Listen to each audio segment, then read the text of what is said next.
Hello everyone and welcome to the channel Rainbow Classes. So student, today in this video we are going to start a new chapter.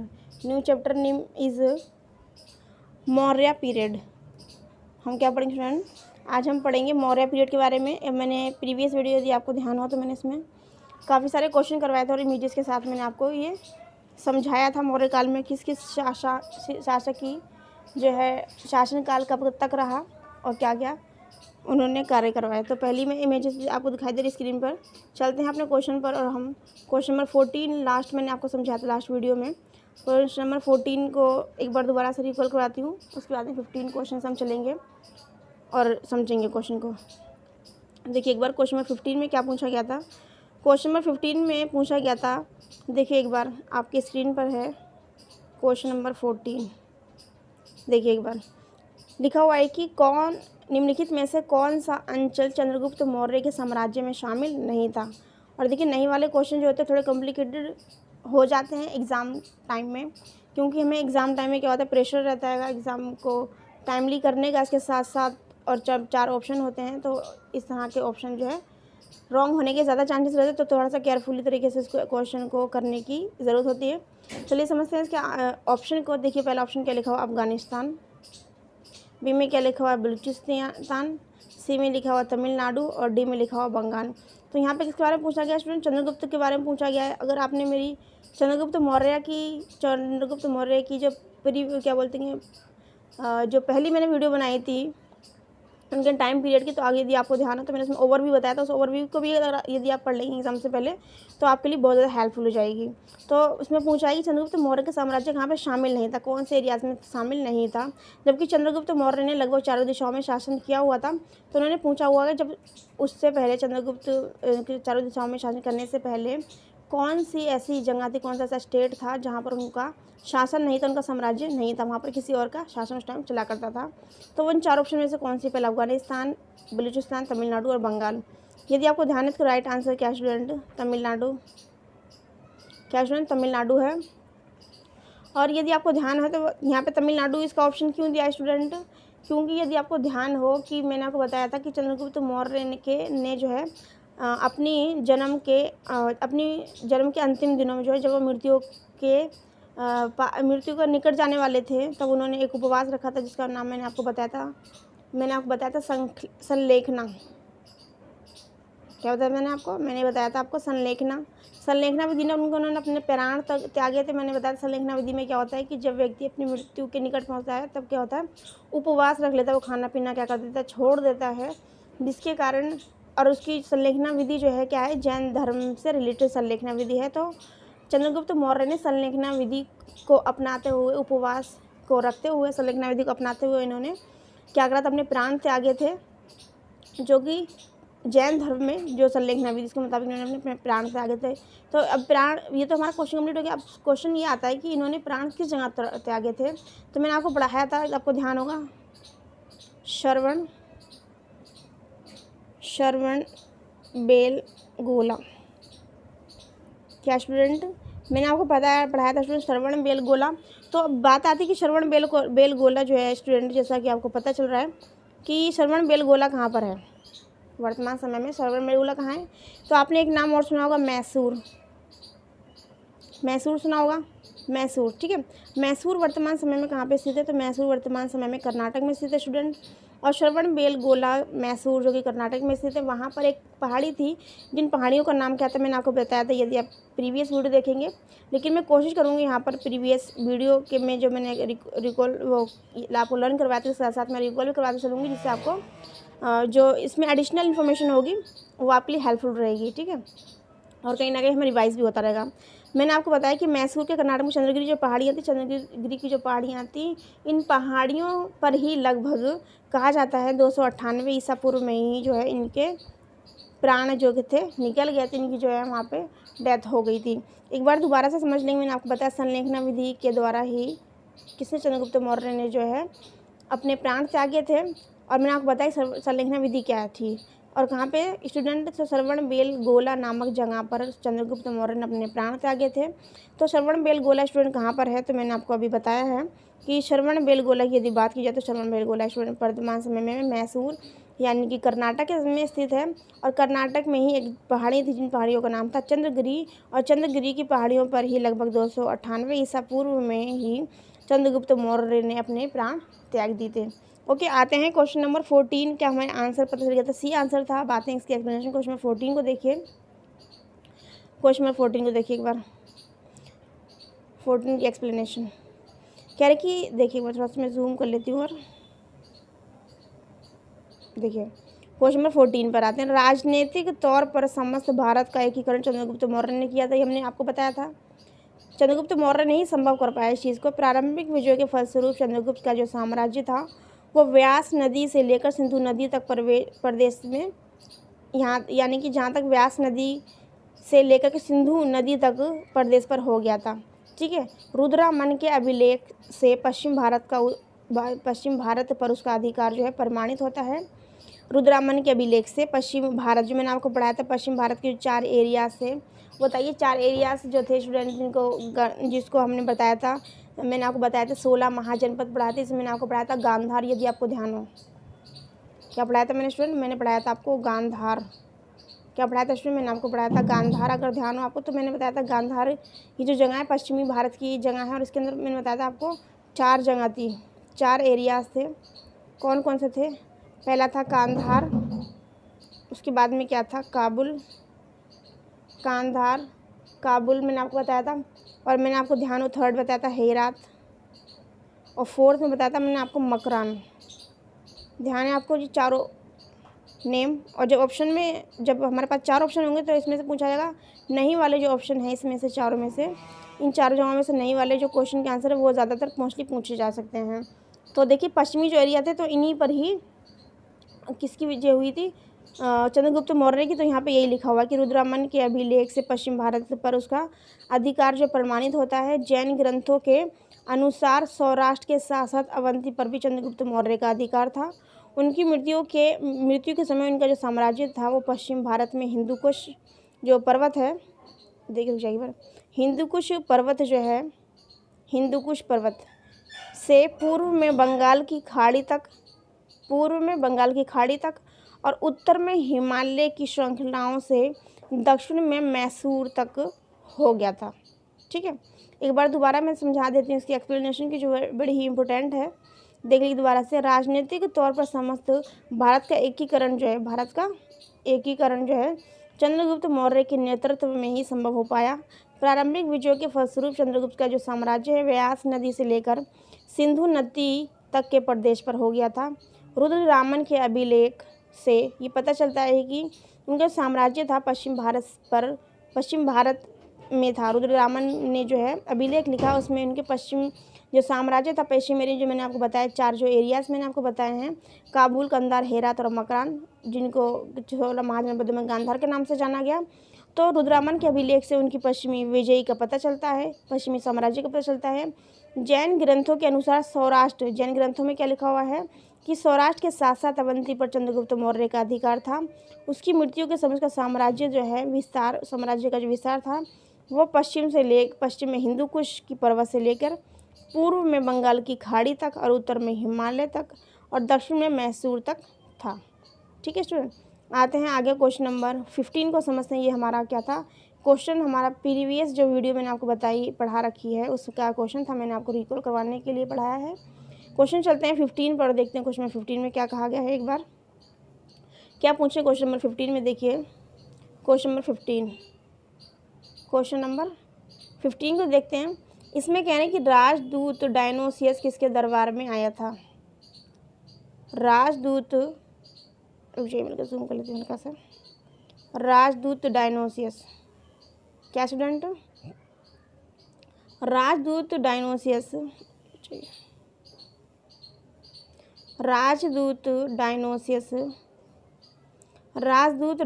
किसके दरबार में आया था? तो ये जो है राजदूत, ये जो मैंने आपको बताया था कि इनका जो बिंदुसार जो थे स्टूडेंट, बिंदुसार जो थे इनका जो है विदेशी जो लोग थे, विदेशी जो कंट्रीज़ थी उनसे भी इनके जो मैत्रीपूर्ण संबंध जो थे बहुत बेहतर थे। ठीक है, और जितने भी शासक थे इनसे ज़्यादा बेहतर थे। तो इन्होंने मिस्र के शासक, मैंने आपको पढ़ाया था, यदि आपको ध्यान हो, मिस्र के शासक और सीरिया के शासक मैंने आपको पढ़ाया था। तो यहाँ पे लिखा हुआ डायनोसियस किसके दरबार में आया था, तो आपको ध्यान है डायनोसियस किसके द्वारा भेजा गया था और किसके दरबार में आया था। तो बिंदुसार ऐसे शासक थे जिनके विदेशों से जो संबंध थे वो बड़े ही अच्छे थे। देखिए एक बार ऑप्शन पे देखते हैं। पहले लिखा है चंद्रगुप्त मौर्य, बी में बिंदुसार और सी में अशोक और डी में दशरथ। तो दशरथ थे नहीं। अशोक के बारे में मैंने ऐसा कुछ पढ़ाया नहीं आपको। चंद्रगुप्त मौर्य के बारे में ऐसा कुछ नहीं पढ़ाया। बिंदुसार के बारे में यदि आपने मेरी प्रीवियस वीडियो देखी तो मैंने आपको बताया था बिंदुसार के बारे में कि उनके मैत्रीपूर्ण संबंध ही अच्छे थे। इसके साथ साथ इनके सीरिया और मिस्र के शासक जो थे स्टूडेंट, उनके साथ भी इनके ज़्यादा बेहतर संबंध थे। तो देखेंगे एक बार एक्सप्लेनेशन पे चलते हैं। डायनोसियस नामक राजदूत जो थे, उनके राजदूत को मिस्र के शासक टॉलमी द्वितीय फिलाडेल्फस जो थे, ये कहाँ के थे, मिस्र के शासक थे। इन्होंने किसको भेजा था, डायनोसियस को भेजा था। और यहाँ पर क्या है, डायनोसियस, ठीक है, बिंदुसार के दरबार में भेजा था। बिंदुसार के समय में ही सीरिया के शासक जो थे एंटियोकस प्रथम ने प्रथम ने किसको भेजा था, डायमेकस को। किसको भेजा था, डायमेकस को। देख लीजिए, मैं एक बार बता देती हूँ। डायनोसियस राजदूत को किसने भेजा था, डायनोसियस राजदूत हैं एक ये। उसके बाद में कौन है, डायमेकस। इनके नाम दोनों के सेम है लगभग। यहाँ पे क्या है, डाई, यहाँ पे डाय। तो आप थोड़ा सा ट्रिक बना सकते हैं और उसको इजी वे में आप लर्न कर लेंगे, ठीक है। तो यहाँ पे क्या है, डायनोसियस, यहाँ पे क्या है, डायमेकस, ठीक है, डायनोसियस और डायमेकस।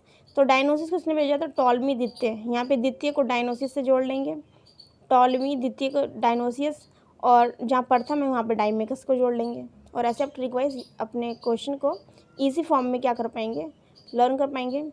आगे चलते हैं, समझते हैं इसके जो फैक्ट हैं आगे। यूनानी जो लेखक हैं, बिंदुसार को इसमें अमित्रचेट्स या अमित्रघात कहा गया था।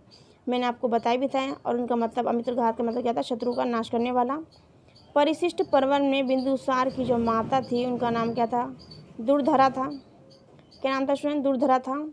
और थेरवाद परंपरा के अनुसार बिंदुसार जो है एक ब्राह्मण धर्म के अनुयायी थे। बिंदुसार क्या थे, ब्राह्मण धर्म के अनुयायी थे। किसमें कहा गया, ये थेरवाद में कहा गया। तो अलग अलग मतों के मुताबिक, अलग अलग परंपरा के मुताबिक, धर्म के मुताबिक अलग अलग लोगों ने इनके बारे में अलग अलग मत दिए हैं, लेकिन इनके बारे में पूरी तरीके से सही मालूमात नहीं है। आगे चलते क्वेश्चन 14 पे समझते हैं। 14 को, मौर्य दरबार में मिस्र के राजा टॉलमी फिलाडेल्फस का दूत कौन था। मौर्य दरबार में मिस्र के राजा टॉलमी फिलाडेल्फस का दूत कौन था। तो मैंने अभी पढ़ाया था टॉलमी फिलाडेल्फस, मैंने आपको पढ़ाया था टॉलमी। यहाँ पे देखिए ना, द्वितीय हटा दिया तो टॉलमी को आप यहाँ पर सेकंड लिख लेंगे हम, टॉलमी द्वितीय। अगर आपको क्वेश्चन का जो इसमें दिया हुआ है टॉलमी फिलाडेल्फस, यदि आप इसको ही याद कर लेंगे, टॉलमी द्वितीय फिलाडेल्फस, तो आप द्वितीय को आपको माइंड के अंदर जब आएगा टॉलमी, जब क्वेश्चन आपके पास एग्जाम में मान लीजिए आया टॉलमी द्वितीय फिलाडेल्फस, जब आपके माइंड में आएगा टॉलमी द्वितीय, तो आप किससे जोड़ेंगे, आप डायनोसियस से जोड़ेंगे। किससे जोड़ेंगे स्टूडेंट, डायनोसियस से जोड़ेंगे। तो देखिए इसमें अगर हमने क्वेश्चन को सही से लर्न किया है, सही से समझा है, तो क्वेश्चन के हमारे पास 4 ऑप्शन होंगे ना, यदि 6 ऑप्शन भी होंगे ना, तब भी हम उसको बड़े इजी वे में कर पाएंगे और फ़ौरन हमारा आंसर जो है ना टिक हो जाएगा हमारे ज़रिए, क्योंकि हमने इसको पहले बेहतर तरीके से समझा है, ठीक है। तो क्वेश्चन नंबर 16 जो है, इसका पहला ऑप्शन लिखा हुआ है डायनोसियस, बी में लिखा हुआ है डायमेकस, सी में लिखा है मैगस्थीनिस और डी में लिखा हुआ है डियोडोरस। तो आपको ध्यान हो, देखिए मैंने आपको बता दिया, एक बार रुक जाइए, मैं आपको दूसरा पेज पे बिल्कुल सही करके समझाती हूँ। यदि आपने मेरी प्रीवियस वीडियो देखी तो मैंने आपको वहाँ पे नाम बता रखे हैं राजाओं के। देखिए रुक जाइए एक बार, मैंने पढ़ाया था आपको चंद्रगुप्त मौर्य, उसके बाद में टॉलमी द्वितीय या फिर सेकंड फिलाडेल्फस,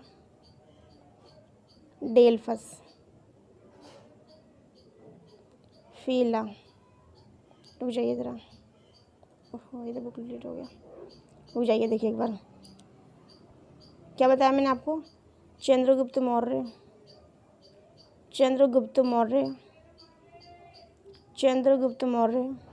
उसके बताया मैंने आपको टॉलमी द्वितीय फिलाडेल्फस, फिलाडेल्फस, ठीक है, फिलाडेल्फस टॉलमी द्वितीय। उसके बाद में एक और कौन थे, एंटियोकस, एंटियोकस फर्स्ट, ठीक है। तो मैंने आपको क्या बताया, चंद्रगुप्त मौर्य जो थे उनको मैगनीज दिया था, तो किसने दिया था, डायमेकस, उन्होंने जो हेलेन के फादर थे, लेकिन मेरा नाम ध्यान नहीं आ रहा उनका, हेलेन के फादर जो थे उनका नाम क्या था, आप बताइए मुझे, इसका जब तक मैं इसको बताती हूँ। तो चंद्रगुप्त मौर्य के टाइम में कौन आया था, मैगस्थनीज,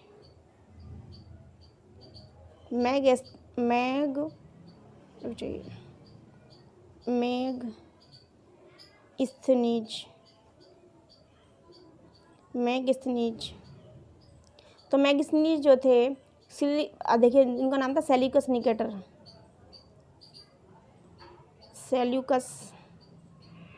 सेल्यूकस निकेटर का ये तो राजदूत था जो चंद्रगुप्त मौर्य को सेल्यूकस निकेटर ने दिया था, और अपनी पुत्री का हेलेन के बाद चंद्रगुप्त मौर्य से करवाया था। मैंने इसके बारे में काफ़ी डिटेल में पढ़ा है, और हर बार मैं डिस्कस करवाती हूँ क्वेश्चन में साथ साथ, जिससे आपको क्या हो, ईजी हो जाए। फिर उसके बाद में क्या है, टॉलमी द्वितीय फिलाडेल्फस। तो मैंने बताया था टॉलमी द्वितीय फिलाडेल्फस, जब आपके नाम, यदि आपको टॉलमी द्वितीय फिलाडेल्फस नाम भी याद हो गया ना, तो आपके माइंड में जब भी टॉलमी के नाम, अगर एग्जाम में मान लीजिए कि द्वितीय नहीं दिया, अगर आपको टॉलमी दिया हुआ है, तो टॉलमी किसी और का नाम तो है नहीं, फिलाडेल्फस दिया हुआ है, तो आप जो सेकंड जो है या टॉलमी के नाम से जो है इसको ऑप्शन को टिक कर पाएंगे ईजी वे में। तो जो मैंने आपको बताया था किसके बारे में, टॉलमी द्वितीय और फिलाडेल्फस जो है स्टूडेंट, ये एक ही व्यक्ति का नाम है। ये बिंदुसार में भेजा था, किसको भेजा था इन्होंने, तो इनको भेजा था डायनोसियस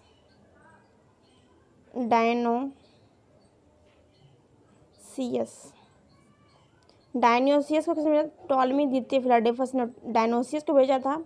उसके बाद में मैंने आपको बताया था कि उसके बाद में कौन है, एंटियोकस प्रथम, ये कहाँ के थे, सीरिया के थे, सीरिया के थे, कहाँ के थे स्टूडेंट, सीरिया के थे। और एंटियोकस ने किसको भेजा था, तो एंटियोकस ने भेजा था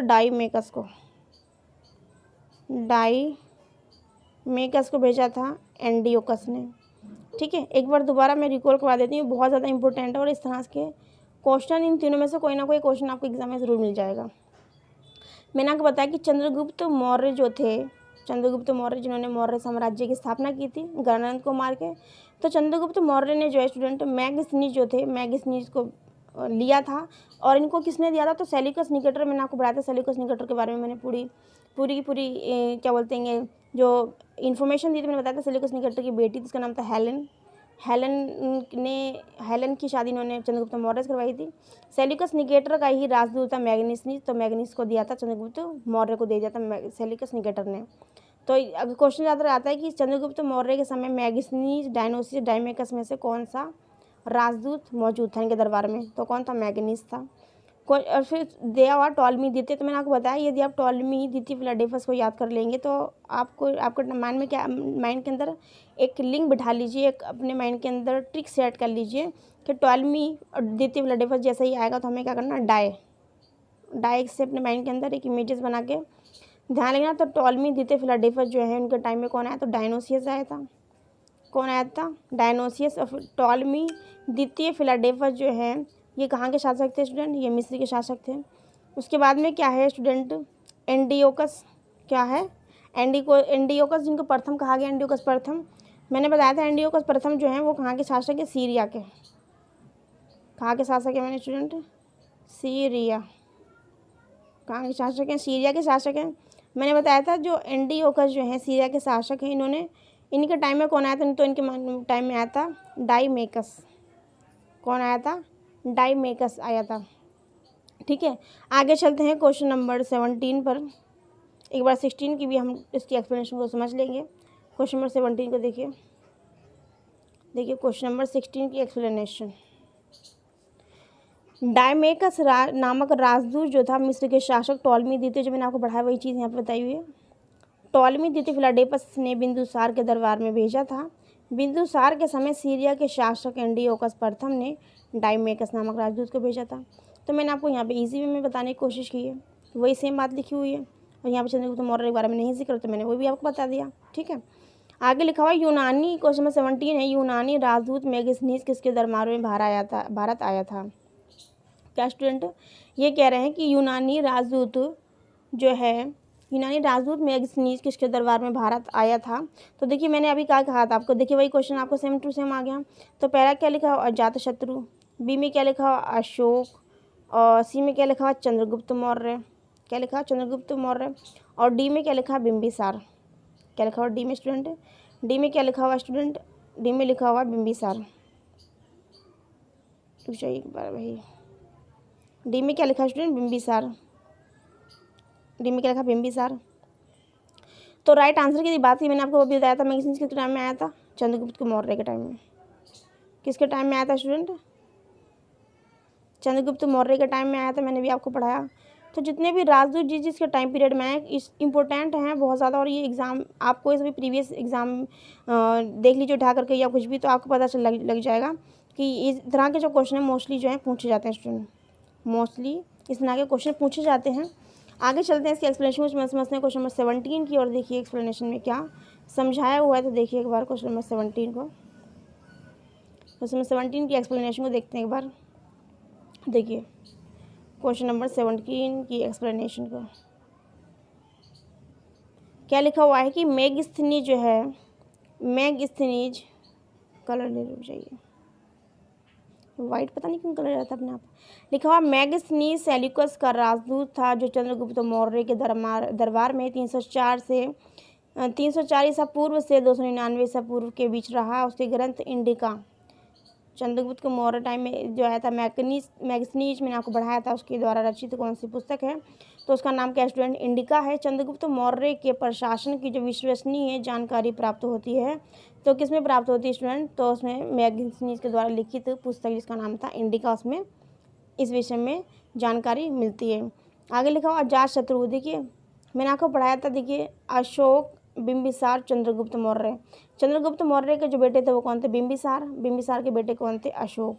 तो ये अपने आप में इनकी पूरी फैमिली है, चंद्रगुप्त मौर्य, अशोक, ये कह सकते हैं। इवन और ओड वाले क्वेश्चन भी अगर हम देखेंगे तो उस तरह से भी क्वेश्चन आपका राइट होगा। ओके, आगे देखेंगे चंद्रगुप्त 492 से 460 ईसा पूर्व जो कणिक नाम से भी जाना जाता था, मैंने आपको पढ़ाया था, जाने जाते थे। इनके जो पिता थे अपने पिता बिंबिसार की हत्या करके मगध के शासक बने थे। अशोक के व्यक्तिगत नाम का उल्लेख मस्की, गुर्जर, नेतुर और उडेगोलम के लेखों में मिलता है। देखिए दोबारा से एक बार, मेगस्थनीज जो है सेल्यूकस का राजदूत था, मैंने अभी आपको पढ़ाया था। चंद्रगुप्त मौर्य के दरबार में 304 से 299 ईसा पूर्व के बीच वो रहा था। कौन स्टूडेंट, मैगस्थनीज रहा था। उसके ग्रंथ जो था उसका नाम था इंडिका। चंद्रगुप्त मौर्य के प्रशासन को विश्वसनीय जानकारी इंडिका के द्वारा मिलती है। अजातशत्रु के टाइम पीरियड की बात की तो 492 से 460 ईसा पूर्व, जिनका नाम था कणिक, कहीं पे कुणिक भी कहा जाता है। इनके पिता जो थे इनका नाम था बिंबिसार, और बिंबिसार की हत्या करके शासक बने थे। अशोक का व्यक्तिगत उल्लेख जो है मस्की, गुर्जर, नेतुर और उडलेगोलम के लेखों में मिलता है। और मैंने आपको बताया था अशोक के भी अन्य नाम है, जैसे बताया था मैंने आपको देवप्रिय, अशोक को देवप्रिय भी कहा जाता है, मैंने आपको पढ़ाया था, है ना, और उनको अशोक भी कहा जाता है।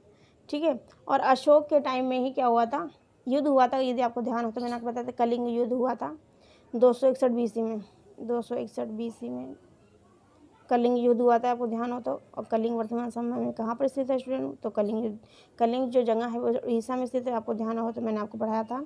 इसके साथ मैंने आपको पढ़ाया था इनके प्रशासन के 9वें वर्ष जब कलिंग युद्ध हुआ था, तो वहाँ पे अत्यधिक खून खराबा, लाखों लोगों की मृत्यु देखने के बाद इनका हृदय जो है पिघल गया। उसके बाद में इन्होंने धम्म की नीति शुरू कर दी। इन्होंने अपने बेटा और बेटी को यानी कि धम्म की नीति अपने, इसके साथ साथ जो धम्म है वो बौद्ध धर्म को इन्होंने एक्सेप्ट किया। इसके बौद्ध धर्म के प्रचार प्रसार के लिए इन्होंने श्रीलंका अपने और बेटी और बेटा को जो है श्रीलंका के अलावा कंट्रियों में बौद्ध धर्म के एजुकेशन के लिए, बौद्ध धर्म की दीक्षा के लिए इन्होंने भेजा, उपदेश देने के लिए इससे रिलेटेड।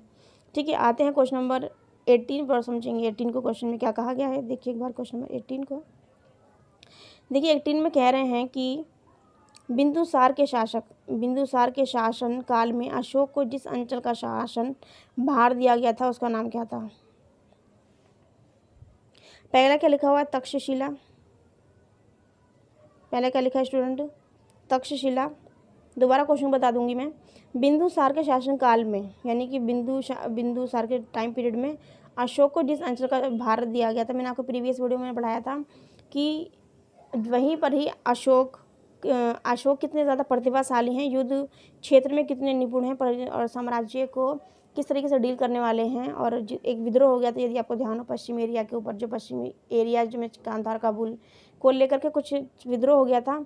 तो इसी के चलते उनके जो पिता थे बिंदुसार, उन्होंने अशोक अपने पुत्र को भेजा था। तो इससे इनकी प्रतिभा का पता चला कि ये एक बहुत अच्छे साम्राज्य को चलाने वाले व्यक्ति बन सकते हैं। तो वो इन्हें पूछा वो एरियाज कौन से हैं, ये पूछा इसमें।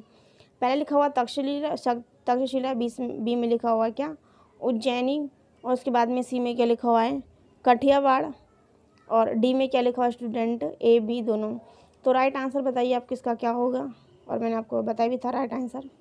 तो राइट आंसर इसका जो है स्टूडेंट ए बी दोनों, ए बी देने, यानी कि तक्षशिला और उज्जैनी दोनों की यहाँ पर बात की गई है। आते हैं इसकी एक्सप्लेनेशन को और समझते हैं क्वेश्चन नंबर 18 की एक्सप्लेनेशन को। देखिए एक बार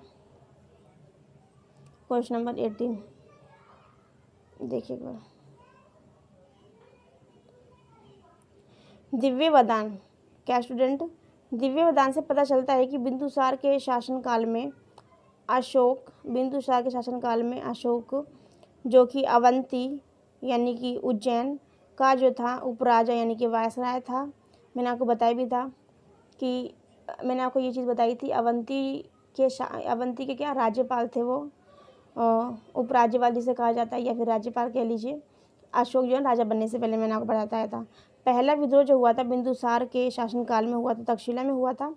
और उसने अशोक को कुमारयामात्य बनाकर जो है वहाँ पर विद्रोह दबाने के लिए भेजा था। तक्षशिला वासियों ने कहा कि ना तो हम राजकुमार के विरोधी हैं और ना राजा बिंदुसार के, किंतु दुष्ट अमात्य हम लोगों का अपमान करते हैं। अशोक ने न केवल विद्रोह को शांत कर दिया बल्कि तक्षशिला की प्रजा का प्रेम और विश्वास भी जीत लिया। उसने अशोक को दूसरी बार तक्षशिला और फिर उज्जैन भेजा। वह बहुत अच्छा प्रशासक सिद्ध हुआ। मतलब उनकी डीलिंग जो थी वो बड़ी ही बेहतर थी और राजाओं से। तो आपने पढ़ा भी होगा हिस्ट्री के अंदर अशोक महान क्यों कहा गया, कि वो लोगों को बड़ी अच्छी तरीके से हैंडल किया करते करते उनके अंदर प्रेम भाव बहुत था, और इसी के कारण वो अशोक महान कहलाए। दोबारा समझेंगे, दिव्य वरदान से पता चलता है, क्या पता चलता है कि बिंदुसार के शासनकाल में अशोक जो थे स्टूडेंट, अशोक जो कि अवंती के जो क्या थे उप राजा कहा जाता है, उनको वायसराय कहा जाए या फिर उनको कहा जाए राज्यपाल थे। पहला जो विद्रोह हुआ था बिंदुसार के टाइम में वो हुआ था तक्षशिला में। तो अशोक जो थे कुमारयामात्य बना कर वहाँ पर विद्रोह जो है दबाने के लिए गए थे। तक्षशिला वासियों ने कहा कि ना तो हम राजकुमार के विरोधी हैं, राजकुमार कौन, अशोक के विरोधी हैं, और ना ही बिंदुसार, ना ही उनके पिता बिंदुसार के कौन है, विरोधक हैं, ना ही विरोधी हैं, किंतु दुष्ट अमात्य जो बुरे लोग हैं उन दुष्ट अमात्य हम लोगों का जो है अपमान करते हैं। वहाँ के जो कुछ लोग होंगे अपमान उनका करते हैं। अशोक ने न केवल उस विद्रोह को शांत किया बल्कि तक्षशिला प्रजा का प्रेम और विश्वास भी जीत लिया। उसने अशोक को दूसरी बार, किसने यहाँ पर उसने किसके लिए लगाया गया, उसने लगाया गया बिंदुसार के लिए। तो बिंदुसार ने अशोक को दूसरी बार तक्षशिला और फिर उज्जैन भेजा। वह बहुत अच्छा क्या कहलाया, प्रशासक कहलाया। एडमिनिस्ट्रेटर को बहुत अच्छे से हैंडल करने वाला व्यक्ति कहलाया अशोक, इसलिए अशोक को अशोक महान कहा गया। अशोक के समय तक्षशिला में हुए विद्रोह को दबाने के लिए उन्होंने अपने पुत्र कुरान को भेजा। अशोक के समय फिर तक्षशिला में हुआ विद्रोह, तो उन्होंने अपने पुत्र जो थे, अशोक के पुत्र जिनका नाम था कुरान, उनको भेजा। बौद्ध ग्रंथों में अशोक की 2 पुत्रियां हैं, एक है संघमित्रा और दूसरी क्या है स्टूडेंट, चारुमती। और बात की जाए अशोक की, तो अशोक ने अपने जो बौद्ध धर्म को एक्सेप्ट किया था इन्होंने जो है संघमित्रा अपनी पुत्री और पुत्र कुरान को जो है भेजा था। कहाँ भेजा था, इन्होंने बौद्ध धर्म के प्रचार प्रसार के लिए श्रीलंका, इसके साथ साथ विदेशी कंट्रियों में, विदेशी विदेशी जगहों पर इन्होंने भेजा था बौद्ध धर्म के प्रसार के लिए। बौद्ध ग्रंथों में अशोक के जो 2 पुत्र बताए गए हैं, पहला लिखा हुआ है महेंद्र और कुणाल। महेंद्र और कुराल और महेंद्र नामक इनके 2 पुत्र थे, उनको भेजा था। तो महेंद्र और संघमित्रा जो हैं, दोनों बहन भाइयों को इन्होंने श्रीलंका भेजा था।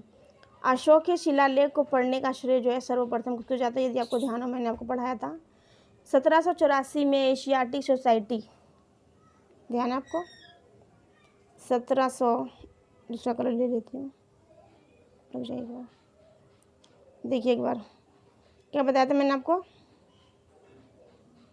आपको बताया था स्टूडेंट 1784, और क्या पढ़ाया था मैंने आपको? Asiatic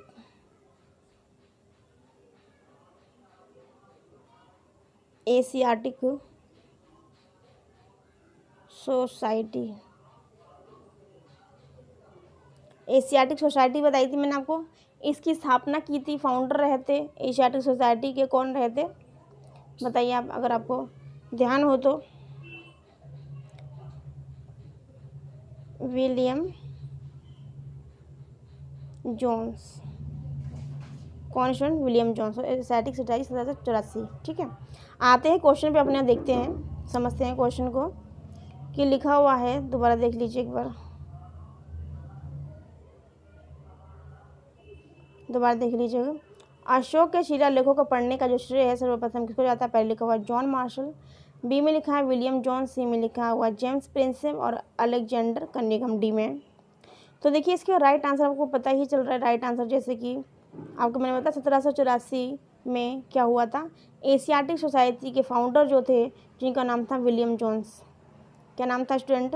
William Jones. और विलियम जोन्स ने ही सबसे पहले जो है अशोक के जो है शिलालेखों को पढ़ा था। उन्होंने बताया था एंड्रोकोटस, मैंने आपको पढ़ाया था सेंड्रोकोटस, जो यानी यूनानी ग्रंथों में ये जो नाम है, इसका जो पता लगाया था, ये नाम जो है किसके हैं? तो ये चंद्रगुप्त मौर्य के हैं, ये इन्होंने पता लगाया था, और सबसे पहले ही इन्होंने ही शिलालेखों को पढ़ा था। देखिए 1837 ईस्वी में जेम्स प्रिंसेप नामक अंग्रेज विद्वान ने अशोक के लेखों का, अशोक के जो लेख जो थे किसमें लिखे गए थे? बरहा लिपि में, उनको पढ़ा था। देखिए यहाँ पे सी जो ऑप्शन है, जेम्स प्रिंसेप, इनके बारे में बताइए, अशोक के इन्होंने पढ़े थे। उसके बाद में लिखा हुआ किंतु उन्होंने लेखों को देवनामप्रिय की पहचान सिंहल के राजा तिस से कर डाली। जो देवनामप्रिय मैंने आपको बताया अशोक का नाम था, अशोक का निक नेम था देवनामप्रिय, लेकिन इन्होंने जो जेम्स प्रिंसेप जो थे, इन्होंने क्या करा, जो देवनामप्रिय जिन अशोक का नाम है, इन्होंने कहा कि जो देवनामप्रिय नाम है, सिंहल जो जगह है वहाँ के राजा का नाम इन्होंने बता डाला। कालांतर में यह तथ्य प्रकाशमय की सिंहली अनुश्रुतियों दीपवंश तथा महावंश में यह उपाधि अशोक को दी गई थी।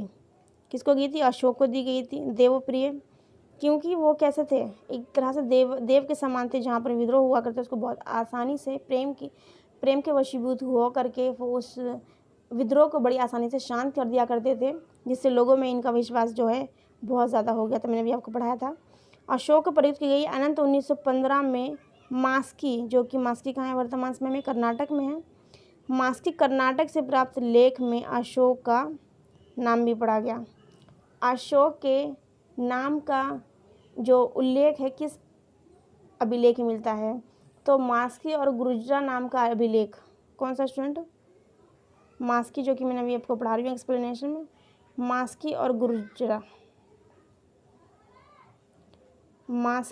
गुर्जरा नामक जो अभिलेख हैं स्टूडेंट, इन अभिलेखों में ही एक नाम सामने आया है, वो क्या था? अशोक। कौन सा नाम सामने आया स्टूडेंट? अशोक नामक नाम सामने आया, जिससे पता चलेगा कि अशोक के एक अन्य नाम था, जिसको क्या कहा गया था? देवनाम प्रिय। क्या कहा गया था स्टूडेंट? देवनाम प्रिय कहा गया था। एक बार दोबारा से समझ लेंगे एक्सप्लेनेशन को, देखिए दोबारा समझ लेंगे। देखिए सर्वप्रथम 1837 में जेम्स प्रिंसेप ने जो ये क्या था? अंग्रेजी एक विद्वान थे जेम्स प्रिंसेप, इन्होंने अशोक के जो लेख हैंगे जो कि ब्रहा लिपि में लिखे हुए हैं, उनका जो है उद्वाचन किया, उनको पढ़ा, किंतु लेखों को उसके बाद में बताया कि देवनाम प्रिय की पहचान इन्होंने सिंहल राजा तिस्से कर डाली। कालांतर में यह तथ्य प्रकाश में है कि सिंहली अनुसूत्रियों तथा महावंश में यह उपाधि जो है अशोक के लिए प्रयुक्त की गई है। अनंत 1915 ईस्वी में मास्की वर्तमान समय में कर्नाटक में स्थित है, प्राप्त लेख में अशोक का नाम भी पढ़ लिया गया। तो देवनाम प्रिय और अशोक जो है एक ही व्यक्ति के नाम है, यानी कि अशोक महान के नाम है देवनाम प्रिय। जेव प्रिंसिप ने जो है अशोक के लेखों को पढ़ा है। और अशोक के लेख कौन सी लिपि में लिखा गया स्टूडेंट? ब्राह्मी लिपि। अशोक के लेख जो है स्टूडेंट कौन सी लिपि में लिखे गए हैं? ब्राह्मी लिपि में लिखे गए हैं। आगे चलते क्वेश्चन नंबर 19 में समझते हैं। क्वेश्चन नंबर 19 को देखिए एक बार।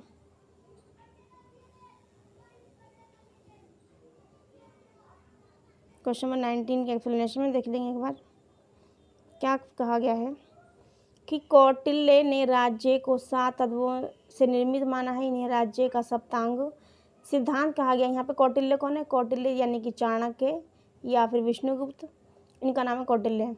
इन्होंने राज्य के 7 सप्तांग सिद्धांत दिए, जिसके अंदर पहला क्या था? राजा, दूसरा क्या था? अमात्य, तीसरा क्या? जनपद, और चौथा क्या? दुर्ग, पांचवा कोश सेना, और जो है उसके बाद में क्या है? मित्र। ये क्या है? 7 सिद्धांत तत्व हैं किसके? राज्य के सप्तांग जो सिद्धांत दिए उनके। अमात्य योग अधिकारी का समूह था, जिनमें राज्य के विभिन्न मंत्रियों और विभागों के अध्यक्षों की नियुक्ति की जाती थी। कौटिल्य के अनुसार अर्थशास्त्र में लिखा है कि राज्य रूपी रथ का पहिया बिना योग्य अमात्यों के नहीं चल सकता। जिस तरह से बिना योग्य मंत्रियों के शासन नहीं चल सकता, उसी तरीके से बिना राज्य रूपी रथ का पहिया बिना योग्य अमात्यों के नहीं चल सकता। ओके। और इसमें दिए हुए हैं सप्तांग सिद्धांत में, जो सप्तांग सिद्धांत जो है इसमें नहीं वाले को क्वेश्चन ज़्यादा पूछे जाते हैं, तो ये इनको एक बार देख लेंगे। इंपॉर्टेंट है, वेरी वेरी इंपॉर्टेंट। सप्तांग सिद्धांत में कौन सा सम्मिलित नहीं है, ये क्वेश्चन आते हैं, तो इसमें देख लेंगे कौन सम्मिलित हैं। पहला क्या? राजा, दूसरा क्या? अमात्य, तीसरा क्या? जनपद, चौथा क्या? दुर्ग, पांचवा क्या है? कोश सेना, और छठा क्या है? मित्र। 1 2 3 4 5 6 7। दुर्ग और कोश सेना अलग है, दोबारा देख लेंगे। पहला क्या? राज्य, दूसरा अमात्य, तीसरा जनपद, चौथा दुर्ग, पांचवा कोश, पांचवा छठा सेना, और सातवां कौन सा? मित्र है। ओके, आगे फैक्ट को समझेंगे। कौटिल्य अर्थशास्त्र के अनेक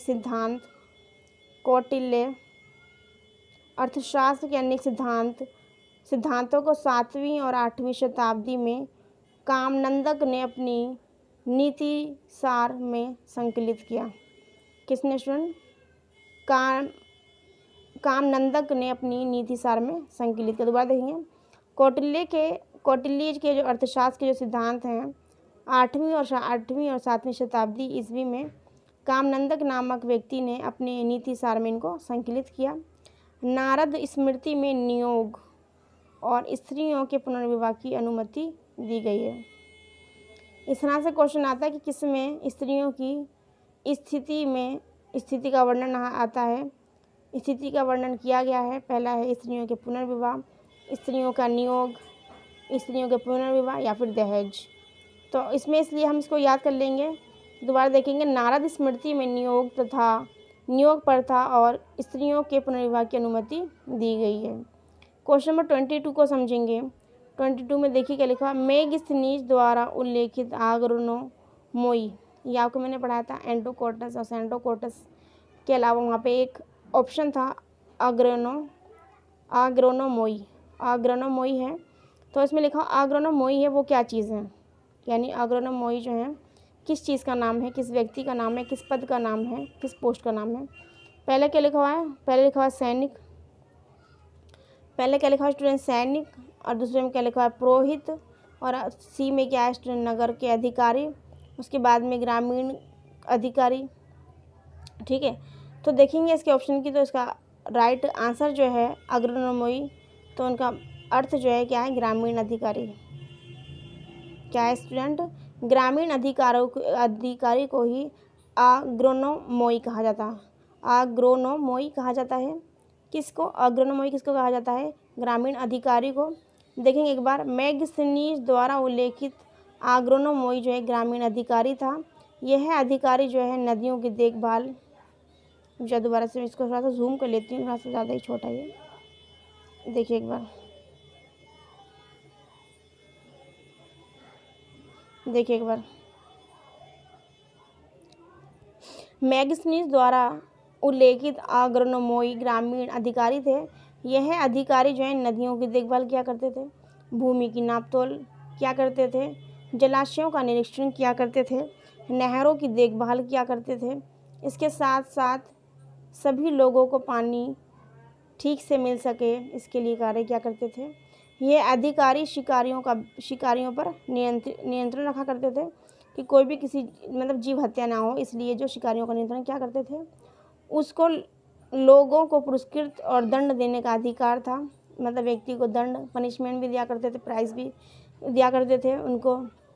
तो इसका अधिकार था स्टूडेंट अग्रोनोमोई का ही था, जिनको क्या कहा गया है, मैं इसको ये देखिए क्या कहा गया है, एक इनका और भी नाम था।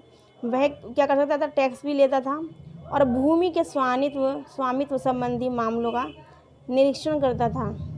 यदि आपको ध्यान हो, अब जो एग्ज़ाम है, पेट का जो एग्ज़ाम होता है जिसके अंदर भूमि नापने वगैरह के लिए होते हैं, लेकिन इनका मेरा नाम ध्यान नहीं आ रहा है, तो वो वर्तमान समय में पोस्ट है सार्वजनिक सड़कों का निर्माण और 10-10 स्टेडियम की दूरी पर स्तंभ लगाने के काम का निरीक्षण भी यही अधिकारी करता था। इसकी पहचान जो है कौटिल्य के अर्थशास्त्र में वर्णित है, जिसको अध्यक्ष और अशोक के शिलालेख में वर्णित रज्जुक से की जाती है। बड़ा ही इंपॉर्टेंट है रज्जुक और अध्यक्ष। ये देखिए इनमें डिफरेंस क्या क्या है। सबसे ज़्यादा ये 2 पॉइंट इंपॉर्टेंट है, बहुत इंपॉर्टेंट है। कौटिल्य के अर्थशास्त्र में जो अग्रोनोमोई है उसको क्या कहा गया, अध्यक्ष कहा गया है। जो गांव की साफ़ सफाई से लेके पानी व्यवस्था से लेके सड़कों के निर्माण से लेके खेती बाड़ी के नपाव से लेकर के और शिकारियों द्वारा जीव हत्या को रोकने से लेकर के सभी व्यक्तियों को समान जो है अधिकार दिलाने से लेकर के जो कार्य हैं, तो ये किसके कार्य हैं, ये अग्रोनोमोई के हैं। तो कौटिल्य के जो अर्थशास्त्र, कौटिल्य के द्वारा लिखे गए अर्थशास्त्र में वर्णित उस व्यक्ति को जो ये कार्य करता है ग्रामीण, जिसको ग्रामीण अधिकारी कहा गया है, तो वो ग्रामीण अधिकारी को कौटिल्य ने अपने अर्थशास्त्र में क्या कहा है, अध्यक्ष कहा है। और अशोक के शिलालेख में वर्णित जो ये कार्य करता है उसको क्या कहा गया, रज्जुक। क्या कहा गया है, रज्जुक। ठीक है, तो आप एक बार, बहुत इंपॉर्टेंट है इसलिए मैं इसको दोबारा से एक्सप्लेन करूँगी, दोबारा देखेंगे। मैग्स्थनीज द्वारा उल्लेखित अग्रोनोमोई, क्या स्टूडेंट, मैग्स्थनीज द्वारा उल्लेखित अग्रोनोमोई ग्रामीण अधिकारी थे। यह अधिकारी जो हैं नदियों की देखभाल के कार्य, देख लीजिए क्या क्या कार्य हैं इसमें। ऐसा आता है कि जो अग्रोनोमोई जो थे, अग्रोनोमोई, इनका निम्न में से कौन सा कार्य नहीं है, इस तरह से क्वेश्चन आता है। यह अधिकारी नदियों की देखभाल, भूमि की नाप तोल, जलाशयों का निरीक्षण, क्या स्टूडेंट, जलाशयों का निरीक्षण, नहरों की देखभाल, इसके साथ साथ लोगों को पानी ठीक से मिल रहा है या नहीं इसकी व्यवस्था करना। अधिकारी जो थे शिकारियों पर भी नियंत्रण क्या करते थे, आर्किटेक्ट पर नियंत्रण करते, जो हमने आपको पढ़ाया था सिंधु सभ्यता में पढ़ाया था, मैंने आपको स्टोन एज पाषाण काल में पढ़ाया था। आर्किटेक्ट किसे कहा जाता है, जो शिकार करने वालों कहा जाता है, शिकारियों कहा जाता है, यानी कि जीव हत्या पर रोक लग सके किसी भी सूरत से। उसके बाद में लिखा हुआ है लोगों को पुरस्कृत भी क्या कर सकते थे, कौन, जो अग्रोनोमोई थे, जो ग्रामीण अधिकारी थे, वो लोगों को पुरस्कृत भी कर सकते थे, इसके साथ साथ दंड भी दे सकते थे, पनिशमेंट के साथ साथ उनको प्राइज़ भी दे सकते थे। यह जो थे टैक्स भी वसूला करते थे। भूमि के स्वामित्व संबंधी मामलों का निरीक्षण क्या करते थे और सार्वजनिक सड़कों का जो है निर्माण क्या करते थे। 10-10 स्टेडियम की दूरी पर स्तंभ लगाने के काम का निरीक्षण भी अधिकारियों का ही था। देखिए निरीक्षण भी क्या करते, काम के साथ साथ निरीक्षण भी क्या करते थे। इनकी जो पहचान है वो कौटिल्य के अर्थशास्त्र में क्या है, अध्यक्ष हैं। इनकी जो पहचान है स्टूडेंट, जो ये सभी काम करते हैं, कौटिल्य के अर्थशास्त्र में इनको अध्यक्ष कहा गया है। जबकि दूसरी तरफ अगर देखा जाए तो अशोक के शिलालेख, जो भी अभी हमने पढ़े थे, अशोक के शिलालेख कौन सी भाषा में वर्णित है स्टूडेंट, बताइए, बिरहा लिपि में। अभी हमने पढ़ा था अशोक के शिलालेख कौन सी भाषा में लिखे थे, तो बिरहा लिपि में लिखे थे। तो लिखिए अशोक के शिलालेख में वर्णित रज्जुक से की गई है, जिसको अग्रनोमोई कहा गया है। चंद्रगुप्त मौर्य के टाइम में इनको कहा गया है। दोबारा देख लेंगे एक बार। देखिए, चंद्रगुप्त मौर्य के टाइम में ये जो थे क्या कहलाए, जो ग्रामीण अधिकारी थे ये कहलाए अग्रनोमोई, जैसा कि आपको लिखा हुआ है। उसके बाद में बात की जाए इनके, किसकी बात की जाए, इनके जो पोते थे जिनका नाम था अशोक,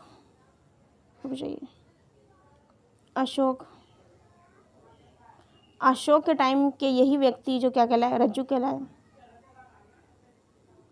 क्या कहलाए, रज्जु कहलाए। उसके साथ ही कौटिल्य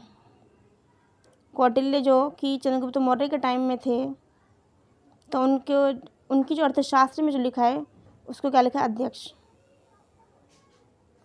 कौटिल्य की अर्थशास्त्र में, कौटिल्य के अर्थशास्त्र में क्या लिखा है, कौटिल्य की अर्थशास्त्र में क्या लिखा है, इनको अध्यक्ष लिखा है। दोबारा यहाँ पे कौटिल्य का अर्थशास्त्र, कौटिल्य की अर्थशास्त्र में क्या लिखा है इनको, कौटिल्य का अर्थशास्त्र में क्या लिखा है इनको, अध्यक्ष। क्या लिखा है स्टूडेंट, अध्यक्ष। दोबारा देखेंगे, मैंने बताया कि चंद्रगुप्त मौर्य के टाइम पीरियड में जो ये कार्य किया करते थे, जो वर्तमान समय में इस तरह के कार्य करते, चकबंदी वगैरह हो गया, गांव में यदि आप जाएंगे तो ज़मीन जायदाद आपको नबाना है, या आपका कुछ भी इस तरह से ज़मीन से रिलेटेड कुछ भी नाम है तो आपको जाना पड़ता है उस व्यक्ति के। देखिए, नाम माइंड के अंदर नहीं आ रहा है मुझे, वर्तमान समय में जो स्थिति है उसे पेड एग्ज़ाम भी दे देंगे, उसका नाम मुझे एग्जैक्ट ध्यान नहीं आ रहा है। देखिए, जो चंद्रगुप्त थे उस टाइम पर जो ग्रामीण अधिकारी जो हुआ करते, मैंने आपको बताया ग्रामीण अधिकारी, तो उनको क्या कहा जाता था, अग्रनोमोई कहा जाता था, अग्रनोमोई कहा जाता था। उसके साथ में अशोक के टाइम में ये जो कार्य किया करते थे, इस तरह के जितने भी एरिया से रिलेटेड जितने भी काम हुआ करते थे, पानी से रिलेटेड पानी से संबंधित होने के साथ साथ जो खेतीबाड़ी की ज़मीन जायदाद से नापने से लेकर के शिकारियों को जीव हत्या को रोकने के लिए और लोगों को पनिशमेंट देने से लेकर टैक्स से लेकर के जो वर्तमान समय नगर पालिका कार्य करती है, ठीक है, इस तरह के जो भी कार्य हुआ करते थे वो लोग हैं ये। तो उनको अशोक के टाइम में रज्जु कहा गया, चंद्रगुप्त के समय अग्रनोमोई कहा गया, और कौटिल्य की जो अर्थशास्त्र थी उसमें अध्यक्ष कहा गया। जबकि अगर आप कंफ्यूज होनी होइएगा, क्योंकि कौटिल्य ने अपने सभी अर्थशास्त्र की सभी चीज़ों को इम्प्लीमेंट किया किस पे, चंद्रगुप्त को। मैंने आपको बताया था कि चंद्रगुप्त मौर्य को ट्रेंड किया था 9 से लेकर 7 साल तक, मैंने आपको बताया था घनानंद से बदला लेने के लिए। तो यहाँ देखिए, कौटिल्य के जो बुक थी उसमें अर्थशास्त्र में, उसमें उनको अध्यक्ष कहा गया था। वहीं चंद्रगुप्त ने अपने मुताबिक ही वहाँ के जो ग्रामीण अधिकारी थे उनका नाम रखा था, क्या था, अग्रनोमोई। ये दोनों चीज़ बहुत ज़्यादा इंपॉर्टेंट है, दोनों आपको ध्यान रखना है। और अशोक के टाइम में रज्जु कहा गया था, ठीक है, ये तीनों चीज़ आपको ध्यान रखना है। एक बार दोबारा और बता देती हूँ। चंद्रगुप्त के टाइम में क्या कहलाए वो लोग, अग्रनोमोई कहलाए जो ग्रामीण अधिकारी हुआ करते थे। अशोक के टाइम में क्या कहलाए स्टूडेंट, रज्जु कहलाए। उसके बाद में कौटिल्य की अर्थशास्त्र में क्या लिखा है, कौटिल्य की अर्थशास्त्र में को क्या कहा गया है, कौटिल्य की अर्थशास्त्र में उसको क्या कहा गया, अध्यक्ष। ग्रामीण अधिकारी जो था उसे क्या कहा गया, अध्यक्ष कहा गया। तो बहुत ज़्यादा इंपॉर्टेंट है, यदि आप हल्का सा भी सही से समझेंगे नहीं तो एग्ज़ाम के जब 4 ऑप्शन आपको मिलेंगे तो आपको चारों ही ऑप्शन जो है ठीक लगने लगेंगे जब आप ध्यान से नहीं पढ़ेंगे तो ध्यान से पढ़ना ज़रूरी है, ये आपके एग्ज़ाम में बहुत ज़्यादा हेल्पफुल रहेगा। इससे एक्सप्लेनेशन पे आते हैं, देखते हैं आगे फैक्ट में क्या कहा गया है। देखिए एक बार,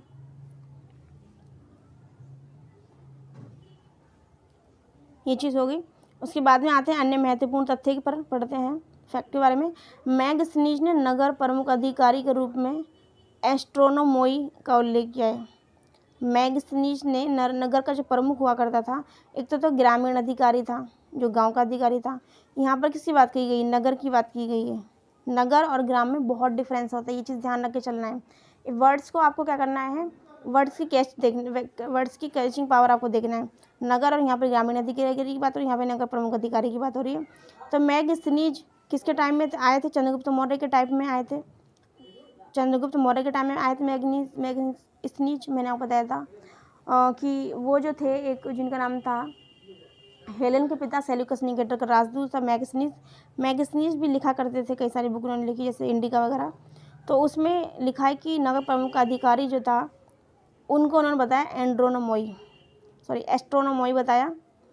और मौर्य प्रशासन में गोप जो था गोप वो जिला और ग्राम के बीच का अधिकारी था, जैसे कि वर्तमान समय में डीएम वगैरह होते हैं। और ग्राम के बीच का अधिकारी जो था वो क्या कहलाया, गोप कहलाया। यह भू राजस्व संबंधी तथ्यों को लिखने का कार्य करता था। किसके पास कितनी ज़मीन जायदाद है, ये इस तरह का लेखा जोखा जो है किसके पास हुआ करता था, ये होता करता था गोप के पास। गोप जो है वर्तमान समय की डीएम की स्थिति हम कह सकते हैं। आगे में क्या है, स्थानिक, क्या स्थानिक है। स्थानिक जो है जिले और ग्राम के बीच का एक प्रमुख अधिकारी हुआ करता था। ग्रामों से ये क्या क्या करता था कि भू राजस्व जो जितने भी भूमि से रिलेटेड वो हुआ करते टैक्स हुआ करते थे, उनको वसूलने का कार्य किया करता था। एक बार और देखेंगे दोबारा, बहुत ज़्यादा इम्पोर्टेंट है। मैगस्थनीज ने जो, देख लीजिए एक बार, मैगस्थनीज ने, दोबारा देखिए एक बार, मैगस्थनीज ने नगर प्रमुख अधिकारी के रूप में एस्ट्रोनोमोई का उल्लेख किया है। एस्ट्रोनोमोई का उल्लेख किया है, दोबारा देखेंगे। मैगस्थनीज ने नगर प्रमुख अधिकारी को एस्ट्रोनोमोई कहा है। मौर्य प्रशासन में जो गोप जो है, मौर्य प्रशासन में गोप जो है वो क्या कार्य था, वो जिला और ग्राम के बीच का अधिकारी था, जिसे वर्तमान समय में डीएम कह सकते हैं। यह क्या करता था, भू राजस्व संबंधी तथ्यों को लिखने का कार्य क्या करता था। स्थानिक जो था, भी स्थानिक कौन था, जिले और ग्राम के बीच का प्रमुख अधिकारी हुआ करता था। ग्रामों से भू राजस्व वसूलने का कार्य क्या करता था। तो इम्पोर्टेंट इसमें कौन सा है, देख लीजिए एक बार, बहुत ज़्यादा इम्पोर्टेंट है और एग्जाम पूछ जाते हैं। एक तो गोप, उसके बाद में स्थानिक, गोप, स्थानिक, गोप, स्थानिक, और क्या है, एस्ट्रोनोमोई, एस्ट्रोनोमोई, एस्ट्रोनोमोई, कौन सा, एस्ट्रोनोमोई। तो देखिए एक बार, मैंने आपको बताया कि जो गोप जो थे उनको वर्तमान समय में डीएम वगैरह कह सकते हैं। एक तरह से ये मौर्य का टाइम पीरियड में थे, मौर्य टाइम पीरियड में इनका प्रमुख कार्य था भू राजस्व संबंधी लिखने का कार्य। ज़मीन किसके पास कितनी है ये लिखने का कार्य, भू राजस्व को लिखने का कार्य था इनका।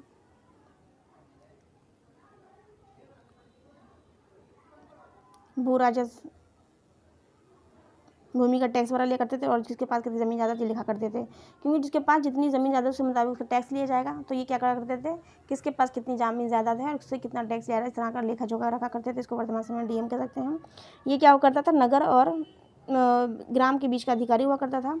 उसके बाद में क्या है, स्थानिक, स्थानिक जो हुआ करता था वो जिले और ग्राम के बीच का प्रमुख अधिकारी था। ये भी क्या करता था, ग्रामों से जो है टैक्स लिया करता था, ग्रामों से जो है टैक्स लिया करता, राजस्व लिया करता था। उसमें के बाद में क्या है, एग्रोनोमोई, एग्रोनोमोई जो है मैगस्थनीज के टाइम, मैगस्थनीज ने बताया है इसके बारे में। ये क्या था, नगर प्रमुख अधिकारी था, नगर प्रमुख अधिकारी, नगर प्रमुख अधिकारी, नगर प्रमुख अधिकारी था। ठीक है, समझते हैं आगे क्वेश्चन पे, देखिए क्या लिखा हुआ है। क्वेश्चन नंबर नेक्स्ट को समझेंगे, क्वेश्चन नंबर नेक्स्ट में देखेंगे।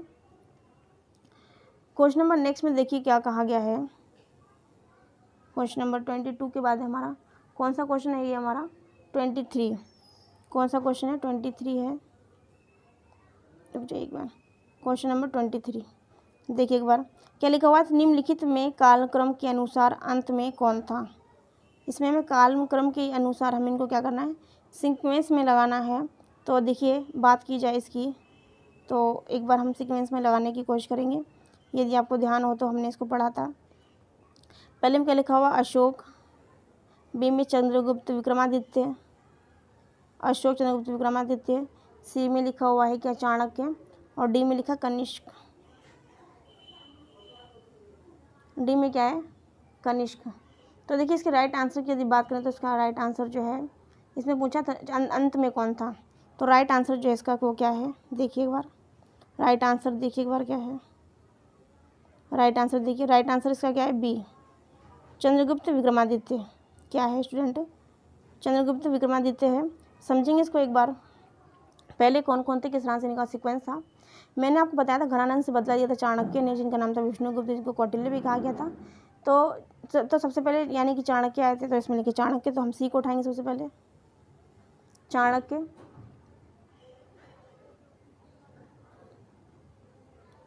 चाणक्य, इनको चंद्रगुप्त मौर्य से जोड़ा जाता है। चंद्रगुप्त मौर्य, चंद्रगुप्त मौर्य। इनके जो टाइम पीरियड की यदि बात किया तो टाइम पीरियड कितना बताया जाता है, 322 से 298 तक इन्होंने शासन किया था। 322 से 298। उसके बाद में माने जाते हैं अशोक। क्या माने जाते हैं स्टूडेंट? अशोक। इनका शासनकाल जो था वो कितना था स्टूडेंट? 269 से लेकर के इनका टाइम पीरियड माना जाता है 232, या मैंने आपको बताया था 22 के बीच में एक 3 लगा देना, मैंने आपको बताया था। उसके बाद में एक कुषाण के शासक थे जिनका नाम था कनिष्क। कनिष्क हैं, यहाँ पे बताया था मैंने आपको, डी में ऑप्शन है कनिष्क। कनिष्क का टाइम पीरियड क्या था देखिए एक बार। कनिष्क टाइम पीरियड की यदि बात किया तो कनिष्क का टाइम पीरियड था 78 ईसा पूर्व से कितना था, 105। कितना था? 105 था। सबसे लास्ट में जो थे वो कौन थे? बी, जिनका नाम हमने बताया चंद्रगुप्त विक्रमादित्य। चंद्रगुप्त विक्रमादित्य, चंद्रगुप्त विक्रमादित्य। इनका जो शासनकाल था वो कितना था स्टूडेंट? 375 से कितना था, 415। कितना था स्टूडेंट? 375 से 415 था। एक बार दोबारा देख लेंगे, बहुत ज़्यादा इंपॉर्टेंट है स्टूडेंट। देखिए पहला हमने इसमें क्या लिखा हुआ है, अशोक, चंद्रगुप्त द्वितीय, उसके बाद में सी में चाणक्य, उसके बाद में कनिष्क। तो हमें पता है कि घराना से बदला लेने के सबसे पहले चाणक्य आया, तो चाणक्य किससे संबंधित है? चंद्रगुप्त मौर्य संबंधित। चंद्रगुप्त मौर्य का सबसे पहले हम पढ़ेंगे। चाणक्य और चंद्रगुप्त मौर्य को हम साथ में पढ़ेंगे। तो इनका टाइम पीरियड कितना है? 322 से 298 ईसा पूर्व, यानी कि पहले जो है सी में। उसके बाद में क्या? अशोक। अशोक जो थे चंद्रगुप्त मौर्य क्या थे? पोते थे, मैंने आपको बताया था। इनका जो शासनकाल है वो माना जाता है 269 से लेकर के 232। 269 से लेकर 232 माना जाता है। उसके बाद में क्या था? थर्ड नंबर पर कनिष्क, मैंने आपको बताया था। कनिष्क जो थे स्टूडेंट कुषाण शासक थे। क्या थे? कुषाण शासक थे कनिष्क। और आप देखिए क से कुरान और कैसे कनिष्क, तो आप क्या कैसे याद कर सकते हैं। इनका जो टाइम पीरियड वो क्या है? 78 ईसा पूर्व से लेकर के 105 ईसा पूर्व माना जाता है। इसके साथ सबसे लास्ट जो थे वो कौन थे? चंद्रगुप्त विक्रमादित्य थे। कौन स्टूडेंट? चंद्रगुप्त विक्रमादित्य थे। और इनका जो टाइम पीरियड माना जाता है वो क्या माना जाता है? वो माना जाता है 375 से 415। क्या? 375 से 415 ईसा पूर्व इनका टाइम पीरियड माना जाता है। आते हैं क्वेश्चन नंबर नेक्स्ट को समझते हैं। नेक्स्ट में देखिए क्या कहा गया है। क्वेश्चन नंबर 24 को देखेंगे। क्वेश्चन नंबर 24 देखिए एक बार क्वेश्चन नंबर 24 को, इसकी एक्सप्लेनेशन को भी देख लेते हैं एक बार। चलिए देखिए, चाणक्य चंद्रगुप्त मौर्य जिनका शासनकाल बताया जाता है 322 से 298 का पुरोहित प्रधानमंत्री था। प्रधानमंत्री भी था कौन? क्या बोलते हैं? चाणक्य, जिसका नाम मैंने आपको बताया था चाणक्य के साथ विष्णुगुप्त या फिर कौटिल्य था इनका नाम। ये क्या था? प्रधानमंत्री थे किसके? चंद्रगुप्त मौर्य के साथ साथ पुरोहित भी थे। पुरोहित कौन होते? मैंने आपको पढ़ाया था ऋग्वेदिक काल और वैदिक काल मैंने आपको पढ़ाया था। मैंने बताया था सामवेद, ऋग्वेद, यजुर्वेद, अर्थवेद मैंने आपको पढ़ाया था। तो यजुर्वेद, ऋग्वेद, सामवेद, अर्थवेद को पढ़ने वाले लोग क्या कहलाते हैं? पुरोहित कहलाते हैं। ये मैंने आपको बताया था। इसके साथ मैंने आपको बताया था कि ऋग्वेद, अथर्ववेद, यजुर्वेद और सामवेद को पढ़ने वाले क्या कौन कौन है। एक बार चलो इनको डिस्कस कर लेते हैं। सबसे पहले हमने क्या पढ़ा था?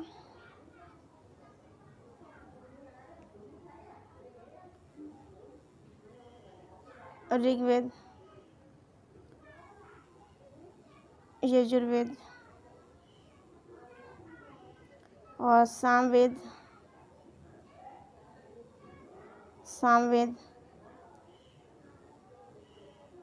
अथर्ववेद।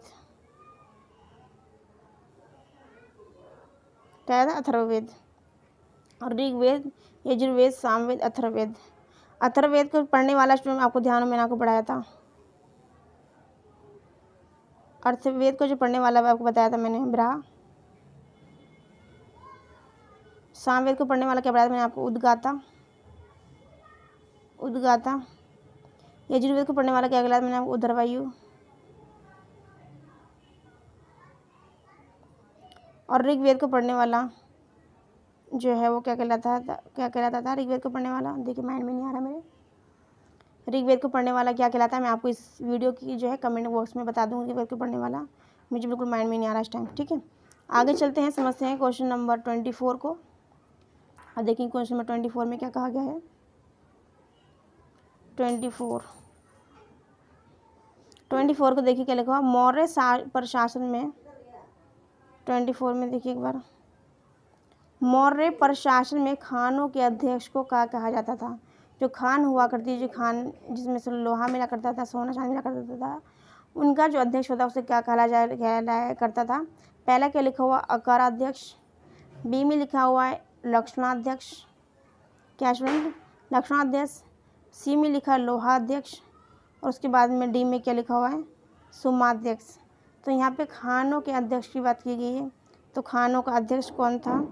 तो देखते हैं खोज उसके अध्यक्ष की, खानों के अध्यक्ष की। तो क्या ऐसा अध्यक्ष? खानों का अध्यक्ष अकराध्यक्ष। अकराध्यक्ष को क्या कहा जाता है? खानों का अध्यक्ष कहा जाता है। मौर्य काल में खानों के अध्यक्ष को अकराध्यक्ष कहा जाता था। संभवतः इन अध्यक्षों को ही मैगस्थनीज ने ही क्या कहा? मजिस्ट्रेट कहा है। ये जो अध्यक्ष हुआ करते थे उनको ही मैगस्थनीज ने क्या कहा? मजिस्ट्रेट कहा है। लक्षणाध्यक्ष जो है छापे खाना जिसे बोलते हैं, टकसाल का अध्यक्ष हुआ करता था। ये राज्य में मुद्रा जारी करने का प्रमुख अधिकारी हुआ करता है, जैसे आरबीआई वगैरह जो है, रिजर्व बैंक जिसे कहा जाता है। तो वो किस तरह से मुद्रांकन करते हैं सिक्कों का और नए नए नोटों का, तो ये वही चीज़ है यहाँ पर। लक्षणाध्यक्ष और छापे खाना जिन्हें टकसाल कहा जाता था, यहाँ राज्य में मुद्रा जारी करने का प्रमुख अधिकारी हुआ करता था, जिसका नाम क्या था? लक्षणाध्यक्ष। उसके बाद में क्या? लोहा अध्यक्ष। क्या है? लोहा अध्यक्ष जो धातु विभाग का अध्यक्ष हुआ करता था। सुनाध्यक्ष जो बूचड़खाने का अध्यक्ष हुआ करता था। बूचड़खाना तो आजकल सभी को पता होगा बूचड़खाना क्या होता है, क्योंकि जो हमारे माननीय मुख्यमंत्री जी यूपी के हैं, उन्होंने सबको बता दिया कि बूचड़खाने का मीन्स क्या होता है। आ गया था क्वेश्चन नंबर 25 पर।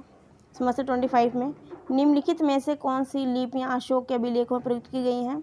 तो सबसे पहले लिखी ब्राही, खरोष्टी, अरमेइक, और उसके बाद में क्या है? ग्रीक। उसके बाद में लिखा हुआ है खरोष्टी, बी में ग्रीक, शारदा, ब्राही। तो शारदा यहाँ पे नहीं है, तो इसलिए शारदा को हमने पढ़ाई नहीं है। मैंने आपको ब्राही बताया था आपको, तो शारदा नहीं है, तो इसलिए बी हमारा कट जाता है। उसके बाद में लिखा देवनागरी, अरमाइका, ब्राही, खरोष्टी। तो देखिए देवनागरी में इनके कोई भी अभिलेख नहीं मिले, तो ये वाला भी ऑप्शन हमारा कट हो जाता है। आगे लिखा हुआ है देखिए इसमें भी ब्राही, डी में देखिए खरोष्टी, ग्रीक और देवनागरी। तो देवनागरी लिपि तो थी ही नहीं, तो इसलिए हमारा जो राइट आंसर जो आता है, यानी कि हमारे बी भी कट है और सी भी कट है और डी भी कट है। तो इसमें बी में इसलिए कटे कि इसमें शारदा दिया हुआ है, सी इसलिए कटे इसमें देवनागरी दिया हुआ है, डी इसलिए कटे क्योंकि इसमें देवनागरी दिया हुआ है। तो राइट आंसर की बात करें, राइट आंसर हमारा ऑटोमेटिक जो है अपने आप पता चल जाएगा राइट आंसर स्टूडेंट क्या है? ए।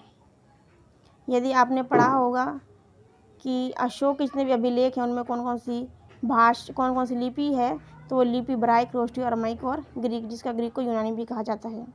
आगे समझेंगे एक बार इसकी एक्सप्लेनेशन को। क्वेश्चन नंबर 25 की देखिए, 25 की एक्सप्लेनेशन को देखिए एक बार। क्या कहा गया है? अशोक के अभिलेखों में ब्राही, खरोष्टी, अरमेइक, ग्रीक लिपियों का प्रयोग है। भारत में मुख्य क्षेत्र से प्राप्त अशोक के अभिलेख जहाँ ब्राही में है, उत्तर पश्चिम के एरियो में बाहर से प्राप्त अभिलेख अन्य लिपियों में है। अशोक का शाहबाजगढ़ी से प्राप्त अभिलेख खरोष्टी में लिपि में है, जबकि कालसी और गिरनार और मेरठ के जो अभिलेख हैं वो ब्राही लिपि में हैं। तो ब्राही लिपि में कौन से हैं? वो 3 हैं। ब्राही लिपि में कौन से? वो 3 हैं, गिरनार और मेरठ और काशी का अभिलेख। अब बात की जाए खरोष्टी का, तो शाहबाजगढ़ी का जो अभिलेख है अशोक का, वो खरोष्टी लिपि में है। ठीक है, उसके साथ साथ इन्होंने बताया है कि अशोक के अभिलेख जहाँ ब्राही लिपि में भी बताया है, और उत्तर पश्चिम की जो अभिलेख बने उनके अलग लिपियाँ हैं, उनका नाम ही नहीं पता चला आज तक लिपियाँ कौन सी हैं। अशोक के अभिलेखों में ब्राही, खरोष्टी, अरमेइक और ग्रीक लिपियों का प्रयोग हुआ है, यूज़ हुआ है। तो हमारे यहाँ पे सभी नाम आ गए, ब्राही, खरोष्टी, अरामैक और ग्रीक और खरोष्टी और ब्राही, ये सभी सा नाम आ गए। इसके साथ साथ में यही बताया गया है कि खरोष्टी लिपि के कौन शाहबाज गढ़ी का अभिलेख है, ब्राही लिपि का कौन सा अभिलेख है, तो कालसी, गिरनार और मेरठ का अभिलेख ब्राही लिपि में पाए गए हैं अशोक के। आगे चलते क्वेश्चन नंबर 26 को। 26 में देखेंगे क्या कहा गया है। क्वेश्चन नंबर 26 में देखिए, क्वेश्चन नंबर 26, इंडिका किसकी पुस्तक है। बड़ा ही इजी क्वेश्चन है और मैं जब से आपको पढ़ा रही हूँ मौर्य काल में आपको बार बार ये चीज़ बता रही हूँ। इंडिका किसकी पुस्तक है। पहले लिखा हुआ कौटिल्य, बी में लिखा है क्षेमेंद्र, मैगस्थनीज और प्लिनी। क्या, प्लिनी। तो क्षेमेंद्र और प्लिनी मैंने आपको पढ़ाया नहीं है, मैंने आपको मैगस्थनीज पढ़ाया। इंडिका आपको कितनी बार मैंने पढ़ाया। कौटिल्य ने क्या लिखा, अर्थशास्त्र। और क्षेमेंद्र और प्लिनी ये जो मैंने आपको नाम नहीं पढ़ाए हैं। तो यहाँ पे इंडिका पूछा गया था, ऑप्शन आपका सामने है। 26 की एक्सप्लेनेशन पे चलते हैं, समझते हैं 26 की एक्सप्लेनेशन को। देखिए 26 की एक्सप्लेनेशन को देखेंगे। मैगस्थनीज सेल्यूकस निकेटर द्वारा चंद्रगुप्त मौर्य की राज्यसभा में भेजा गया यूनानी राजदूत था। इसके पूर्व वह अराकोसिया के क्षत्रप के राज दरबार में सेल्यूकस का राजदूत रह चुका था। मैगस्थनीज ने काफ़ी समय तक मौर्य दरबार में निवास किया। मौर्य में किया क्योंकि चंद्रगुप्त मौर्य के टाइम में आया था, सेल्यूकस निकेटर ने दिया था इनको, हेलेन से विवाह करवाया था चंद्रगुप्त का। तो इसलिए कहाँ रहते, मौर्य दरबार में रहते। भारत में उसने जो कुछ भी देखा सुना उसे इंडिका में नामक जो ग्रंथ है उसको लिपिबद्ध कर दिया। दोबारा देखेंगे, बार इम्पोर्टेंट है बहुत। मैगस्थनीज जो सेल्यूकस निकेटर ने दिया था मैगस्थनीज चंद्रगुप्त मौर्य को, मैगस्थनीज सेल्यूकस निकेटर द्वारा चंद्रगुप्त मौर्य की राज्यसभा में भेजा गया यूनानी राजदूत था। इसके पूर्व अराकोसिया के क्षत्रप के राज दरबार में सेल्यूकस का राजदूत जो रह चुका था। मैगस्थनीज ने काफ़ी समय तक मौर्य दरबार में निवास किया। भारत में उसने जो कुछ भी देखा सुना वो इंडिका में संकलित कर दिया और उसको लिपिबद्ध कर दिया। ठीक है, आगे चलेंगे 27 क्वेश्चन को समझते हैं। 30 क्वेश्चन की सीरीज आज हमारी यहीं कंप्लीट हो जाएगी। क्वेश्चन नंबर 27 को देखेंगे। फिर देखिए इसमें कोई क्वेश्चन दोबारा से रिपीटेड क्वेश्चन आ गए हैं, जो हमने अभी समझा था वही क्वेश्चन आ गए। इंडिका के लेखक कौन है, क्या लिखा स्टूडेंट, क्या लिखा हुआ इंडिका के लेखक। इंडिका के लेखक पहले लिखा हुआ Justin Megasthenes Alberuni Strabo. Right answer पे जाने की ज़रूरत नहीं है, क्या है राइट आंसर मैगस्थनीज। क्या है मैगस्थनीज, अभी मैंने आपको पढ़ाया।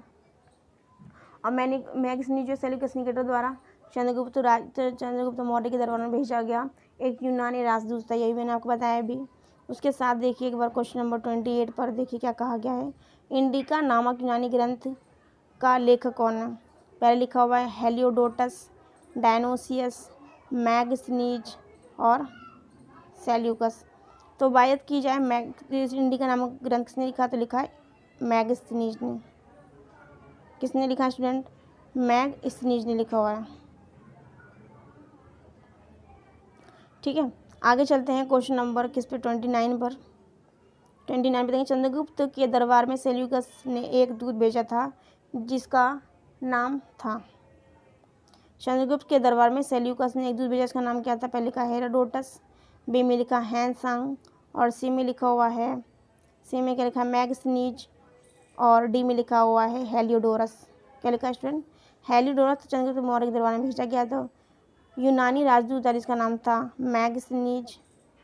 क्या था, मैगस्थनीज, जो किसने भेजा था, सेल्यूकस निकेटर ने भेजा था। ठीक है, मैंने आपको बताया। क्वेश्चन नंबर 30 पे आएंगे। क्वेश्चन नंबर 30 को समझेंगे क्या कहा गया है। क्वेश्चन नंबर 30 में, क्वेश्चन नंबर 30 को समझेंगे एक बार। देखो क्वेश्चन नंबर 30 में क्या कहा गया, मैगस्थनीज कौन था। मैगस्थनीज कौन था, पहले लिखा हुआ क्या था मैगस्थनीज। मैगस्थनीज एक मंत्री था या फिर सेनापति था, स्वतंत्रता सेनानी था या फिर राजदूत था। मैगस्थनीज कौन था, तो मंत्री था, सेनापति था, स्वतंत्रता सेनानी था, राजदूत था। मैंने आपको बताया यूनानी राजदूत था। यूनानी राजदूत था। तो देखिए यहाँ पे लिखा हुआ है हेलियोडोरस। क्या लिखा हुआ स्टूडेंट? हेलियोडोरस। और उसके बाद में क्या लिखा हुआ है? डाइमेकस और सेल्यूकस। सेल्यूकस निकेटर तो जो था, सेल्यूकस निकेटर ने ही मैगनीज को चंद्रगुप्त मौर्य के टाइम में भेजा था, आपको ध्यान हो, ठीक है। और जो डाइमेकस जो था स्टूडेंट, जो क्या है ये? डायनोसियस। डायनोसियस जो था, कहाँ मैंने आपको बताया था, मिस्र का शासक था। डायनोसियस जो था मिस्र का शासक था। मिस्र का शासक था डायनोसियस। डायनोसियस मिस्र का शासक था। सॉरी, मिस्र का शासक नहीं बल्कि मिस्र का राजदूत था। मिस्र का राजदूत, मिस्र का राजदूत था, जिसको किसने भेजा था? टॉलमी द्वितीय फिलाडेल्फस। आपको ध्यान होगा, टॉलमी द्वितीय फिलाडेल्फस।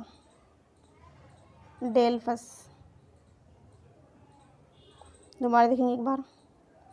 टॉलमी द्वितीय फिलाडेल्फस जो थे, ये क्या थे? मिस्र के शासक थे, और इन्होंने एक राजदूत भेजा था जिसका नाम क्या था? डायनोसियस।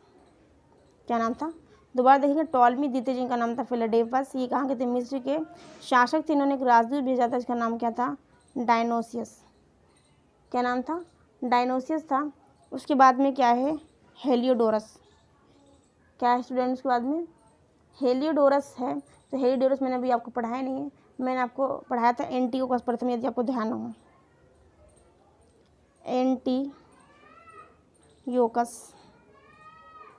प्रथम मैंने आपको पढ़ाया था। मैंने बताया था एंटियोकस प्रथम ने किसको भेजा था? डाइमेकस को। डाइमेकस, डाइमेकस, ठीक है। और ये कहाँ के थे? ये थे सीरिया के शासक। एंटियोकस प्रथम जो थे, ये सीरिया के शासक थे। एंटियोकस प्रथम सीरिया के शासक थे। इन्होंने डाइमेकस को जो है भेजा था। डाइमेकस को भेजा था किसके टाइम पीरियड में? बिंदुसार। किसके टाइम पीरियड में? किसके शासनकाल में? बिंदुसार के टाइम काल में। और बिंदुसार के जो मैत्री संबंध थे विदेशों से जो है बहुत ही बेहतर थे। क्वेश्चन नंबर 30 की स्टूडेंट हमारी ये सीरीज़ होती है यहाँ पे कंप्लीट। आगे हम नेक्स्ट वीडियो में मिलेंगे। So that's it for today's video. I hope you guys doing well. Till then, bye bye and take care. God bless you all. Thank you for watching. Take care and bye bye and feedback me.